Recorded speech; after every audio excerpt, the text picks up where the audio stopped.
3 number অংকটো তলৰ প্ৰতিটো সংখ্যাৰ ঘনৰ এককৰ স্থানৰ অংকটো কি হ'ব 14 তুমি পাতিফালে লুটি আছোৱাচোন পাতিফালে লুটি আছে পাবা একৰ ঘন কৰিলে 1 ওলাই 2 ঘন কৰিলে 8 3 ঘন কৰিলে 27 4 ঘন কৰিলে 64 5 ঘন কৰিলে 125 6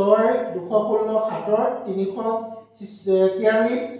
8 512 9 729 আৰু 10 1000 তাৰমানে এতিয়া আমাক যিটো সংখ্যা ঘন কৰিব দিছে 14 ইয়াৰ এককৰ ঘৰ সংখ্যা কি 4 এককৰ ঘৰ সংখ্যাটো 4 হলে ইয়াৰ ঘন কৰিলেও কিমান হ'ব 64 মানে লাষ্টত কি ওলাব 4 এ ওলাব এককৰ ঘৰৰ অংকটো কি হ'ব 4 এই সংখ্যাটো যদি ঘন কৰো ইয়াৰ এককৰ সংখ্যাটো কি হ'ব এককৰ ঘৰ সংখ্যাটো 4 হ'ব